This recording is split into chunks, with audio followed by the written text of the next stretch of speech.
Hello mga ka-super level up. So nandito po tayo ngayon sa Inner Up Health and Lifestyle kung saan natin makikita ang mga product from made in Canada with my friends.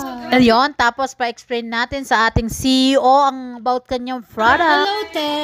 Ang ganda naman ng office mo. Inner Up. So ito ang si Ate Ganda. Ano pangalan mo, te? Janet! Oh, Janet. Yan ang ating Ikaw ang founder. magandang-ganda. Founder natin. Dahil may turmeric, Yeah. may turmeric ito, may kojic, may glutathione, tapos mild. Okay?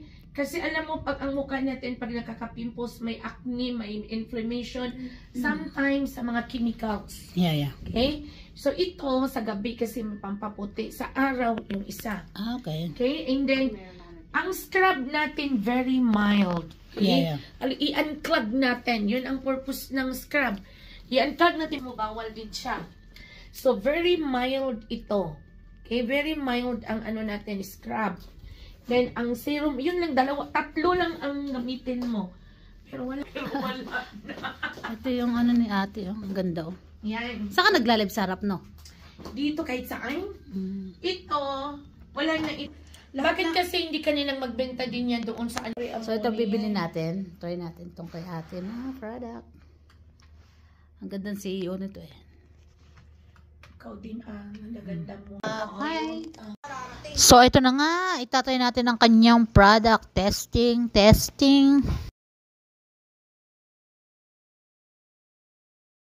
Ako mana, puti mana. Ako mana. Wala ko nagbutang condition na mo. Dahil wala na lang ko packaging. Okay, so ito yung Gluta-Bright natin. Tinatawag itong cleanse and wash. Kasi double siya for cleanser and washing your face. Lalo na pag naka-makeup ka. Yeah. And it's good pag may mga breakout or gusto mo mag-brightening. So, napakaganda niyan. After facial wash, pag brightening, mas maganda pag gabi. But then, if you are good for only wash lang or two, then you can use our organic. Okay? Ito nakaka-lift para ililift yung skin mo. Natural, soft talaga siya. Ang water nito galing pa sa Japan. Okay? Social. So, next is our exfoliating scrub. Very mild. So, gamitin mo ito once or twice a week after malinis yung mukha mo. So, ang facial wash, day and night. Yan ha. And then, toner after mag-scrub or after mag-facial wash. Day and night din. Hindi ito ma-update, firming ito, calming sa skin to balance the pH, lalo na pag ang ginamit natin tap water, okay? So after that, kung gusto nyo mag-brighten up o may mga breakout kayo, may mga dark spot, napakaganda ng serum oil na ito.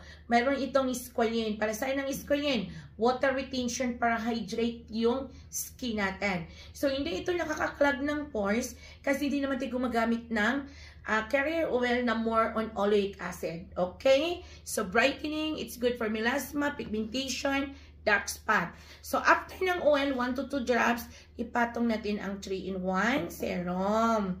So, ito naman, more on niacinamide. So, niacinamide, it's good for brightening and anti-aging, especially hyaluronic and vitamin C. So, brightening din ang vitamin C. Okay? So, ito naman is yung super hydrating cream. So, ang base natin nito is mango butter. Okay? So, ang kagandahan nito is i-hydrate natin yung skin niya. Lalo na dito sa Canada, very dry ang weather. Diba?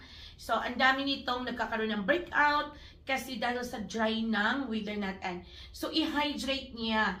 Ang active ingredients natin nito is hyaluronic. So, ano din siya, anti-aging. Okay? So, ito is unscented. Okay? Bakit? So, may mga client kasi na ayaw nila na may fragrance.